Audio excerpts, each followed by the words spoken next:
Everyone welcome to Ice Point. This is Shivani Saxena. Hope you are very well. So guys, आज की video में हम लोग बात करने वाले हैं चैप्टर नंबर 7 का पार्ट नंबर 3, और इसमें हम लोग जानेंगे कि उच्च दाब आखिर होता क्या है। उच्च रक्तदाब, ओके, क्योंकि हमने लास्ट वीडियो में जाना था रक्तदाब के बारे में, तो आज जानेंगे उच्च रक्तदाब के बारे में। धमनियों में आंतरिक व्यास कम होने के कारण क्या होता है कि रक्त के प्रवाह में प्रतिरोध बढ़ जाता है और बीमारी की अति तनाव हम कहते हैं, ठीक है। और इसके मस्तिष्क के नाजुक जो रक्त वाहिका होती है वो फट भी सकती हैं, और आंतरिक हिसाब से जो व्यक्ति है उसकी मृत्यु भी हो सकती है। तो ये यहाँ पे आपको याद रखना है, काफ़ी इम्पोर्टेंट है, तो इसीलिए आपको कोई भी स्ट्रेस नहीं लेना है।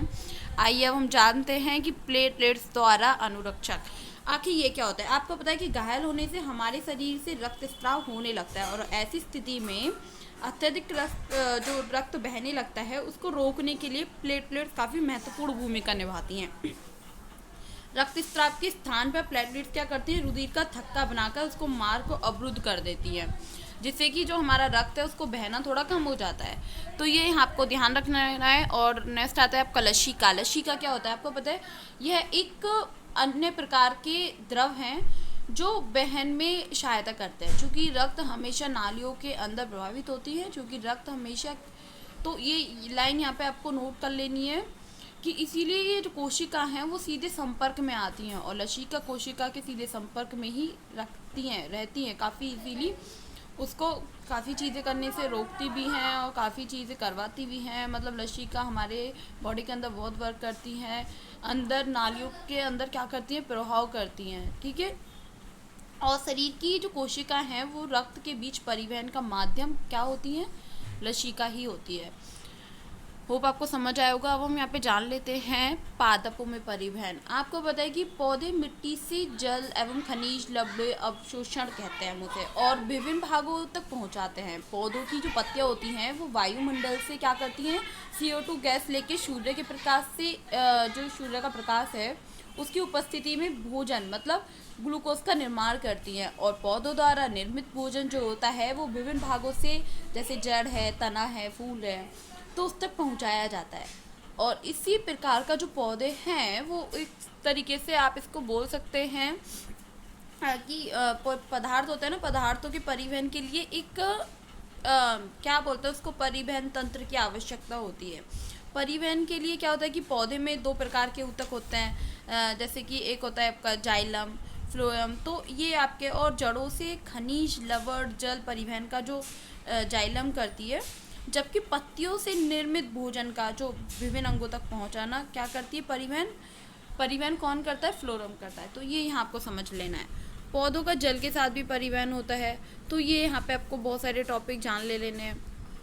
आइए जान लेते हैं। आपको पता है कि जड़ें मिट्टी से जल का अवशोषण करती हैं और करती रहती हैं, और जल का जो एक तरीके से अनवरत गति है ना, तो उसके जड़ के जाइलम में जाता है और जल को एक स्तर का निर्माण करता है, और जो लगातार ऊपर की ओर धकेला जाता है।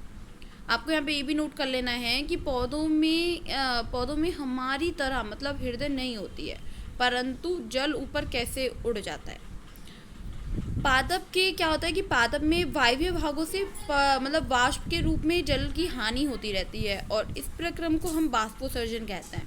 क्या कहते हैं, वाष्पोत्सर्जन कहते हैं। वाष्पोत्सर्जन के कारण ही पत्तियों में क्या होता है कि पत्तियों के जो जाइलम हैं उसमें जल स्तंभ का खिंचाव बल रखता है, ठीक है। तो यहाँ पे आपको ध्यान रखना है।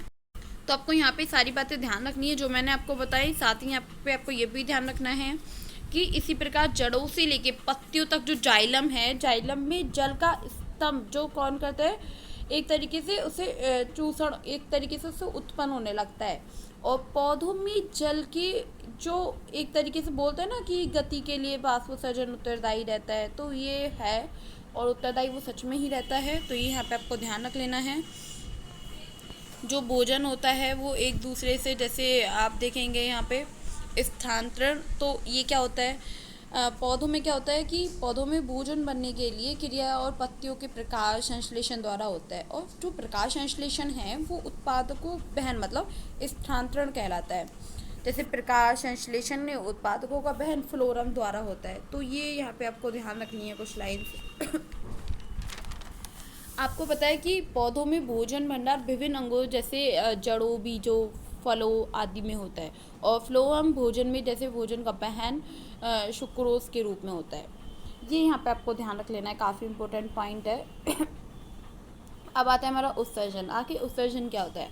आपको पता है कि शरीर की कोशिकाएं विभिन्न प्रकार का कार्य करती हैं, और कोशिकाएं कार्य के फलस्वरूप कई प्रकार के अपशिष्ट पदार्थों का उत्पादन होता है। इस प्रकार के जो उत्पन्न जो भी CO2 गैस है, नाइट्रोजन है युक्त पदार्थों को शरीर से निरंतर बाहर निकालना बहुत ज़्यादा आवश्यक हो जाता है। अर्थात जो हानिकारक उपापचय पदार्थों का शरीर से बाहर निष्कासन करना ही उत्सर्जन कहलाता है। ठीक है, ये यहाँ आप देख सकते हैं, और आपको यहाँ पे ध्यान भी रखना है कि हानिकारक वर्ज्य पदार्थ जो होते हैं तो उनका निष्कासन करना ही उत्सर्जन कहलाता है। ठीक है, मानव में उत्सर्जन कैसे होता है? मानव में उत्सर्जन तंत्र निम्न अंग होते हैं, जैसे कि एक जोड़ा वृक्क का होता है, एक जोड़ा मूत्रवाहिनी का होता है, एक मूत्राशय का होता है, एक मूत्र मार्ग का होता है। तो इस तरीके से आप यहाँ पे देख पा रहे हैं इस डायग्राम में, आपको इजीली समझ आ जाएगा यहाँ पे देख के। तो वृक्क क्या करता है? जो वृक्क होता है ना वो जैसे कि उदर में रीढ़ की हड्डी मतलब दोनों स्थिर होते हैं, और वृक्क में मूत्र बनने के बाद क्या होता है कि मूत्र वाहिनी में होता हुआ मूत्राशय में आ जाता है, और तब तक एकत्र रहता है तब तक जब तक जो मूत्र मार्ग है वह निकल नहीं जाता। ठीक है, और मूत्र को बनने का क्या उद्देश्य है? तो ये यहाँ पे आपको समझ लेना है, कुछ बातें काफ़ी इम्पोर्टेंट है, आपको काफ़ी अच्छे से समझ आएंगी। आपको पता है कि विभिन्न कोशिकाओं द्वारा मतलब नाइट्रोजन जो विकार पदार्थ होते हैं जैसे यूरिया है, यूरिक अम्ल है, वो तैयार किया जाता है, और इन पदार्थों को शरीर से बाहर निकालना अति आवश्यक हो जाता है। अब जैसे कि वृक्क होता है, और वृक्क के द्वारा रक्त को छानकर मूत्र बनाया जाता है। ठीक है, तो ये यहाँ पे आपको समझ लेना है। कुछ मूत्र के अवयव होते हैं, जैसे कि मूत्र में निम्नलिखित पदार्थ हो सकते हैं, जैसे जल की पर्याप्त मात्रा है, और नाइट्रोजनी व्यय पदार्थ हैं जैसे यूरिया, यूरिक अम्ल, अनावश्यक जो भी लवण है आपकी बॉडी में उपस्थित, और जो भी अनावश्यक पदार्थ होते हैं जिन्हें बाहर निकालना बहुत ज़्यादा ज़रूरी होता है। तो ये यहाँ पे आपको समझ लेना है। होप आपको बहुत अच्छे से समझ आया होगा। देन हम यहाँ पे जानेंगे विक्राणु के बारे में। तो आखिर विक्राणु क्या होता है, आइए जानते हैं। आपका लास्ट टॉपिक यही रह गया है, विक्राणु। यस, आ गया। हाँ, तो आपको पता है कि इसमें क्या होता है कि रक्त को छानने के लिए वृक्क में बहुत बड़ी संख्या में छोटी छोटी इकाइयाँ होती हैं, और इस प्रकार एक इकाई को वृक्काणु कहते हैं। वृक्क का क्रियात्मक इकाई क्या होती है? वृक्काणु। तो ये यहाँ आपको समझ लेना है। आपको यहाँ पे ये भी समझ लेना है कि अपोहन मतलब कृत्रिम प्रकट, तो वो क्या होता है? इसमें क्या होता है कि व्यक्तियों में किसी कारण वृक्क कार्य करना बंद कर देता है, और ऐसी स्थिति में रक्त का शुद्धिकरण नहीं हो पाता, और रक्त का अशुद्धियों की मात्रा बढ़ती जाती है, और इस कारण शरीर में गंभीर समस्या उत्पन्न होने लगती है। इस स्थिति में कृत्रिम वृक्क का उपयोग किया जाता है, मतलब कृत्रिम वृक्क द्वारा रुधिर को अपशिष्ट पदार्थों को बाहर निकाला जाता है, उसे अपहोन कहा जाता है। ओके, तो ये यहाँ आपको समझ लेना है। और इसी विधि में शरीर में रक्त जो डायलिसिस हो रहा है उसके पास कराया जाता है, और एक प्रकार का मतलब शुद्धिकरण शरीर से काफ़ी अच्छे से हो जाता है, और जो बेकार पदार्थ होते हैं उनको बाहर निकाल दिया जाता है, और जो शुद्ध होता है वो शरीर में प्रवेश कर जाता है। ठीक है, अंगदान, तो ये भी यहाँ पे आपको समझ लेना है। तो आपको बहुत सारे टॉपिक हैं जो यहाँ पे आपको समझाए गए हैं, बहुत ही अच्छे से आपको समझ भी लेने हैं।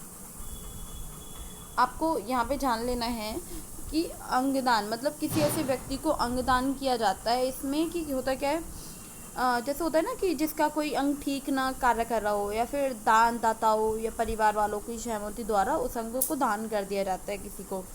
और अंगदान किसी एक व्यक्ति के शरीर से मतलब चिकित्सा द्वारा निकालकर अन्य व्यक्ति के शरीर में प्रोत्साहित किया जाता है। आपको पता है प्रत्यारोपित उसको कर दिया जाता है। सामान्य अंग जो होता है ना कि प्रत्यारोपण निम्नलिखित अंगों का, जैसे कि आपका कॉर्निया है, वृक्क है, गुर्दे हैं, और हार्ट है, मतलब दिल है, यकृत है, फेफड़ा है, आमाशय है, तो ऐसे हम दान कह सकते हैं। अब हम आते हैं कि पादप में उत्सर्जन। तो पादप में उत्सर्जन कैसे होता है कि आपका श्वसन एवं प्रकाश संश्लेषण की क्रिया में जो पौधे करते हैं वो वायुमंडल से CO2, O2 और CO2 को आदान प्रदान करते हैं, और गैसों का आदान प्रदान पत्तियों के मतलब जो मौजूद रंध्र होता है ना उसके द्वारा करते हैं। तो ये आपको समझ लेना है। वाष्पोत्सर्जन के बारे में आपको बहुत अच्छे से पता है। होप आपके काफ़ी अच्छे से चैप्टर के डाउट्स क्लियर रह गए होंगे, और कोई भी डाउट आता है तो आप मुझे उससे कमेंट बॉक्स में क्लियर कर सकते हैं। सो आज के लिए इतना ही। Thank you so much for batting.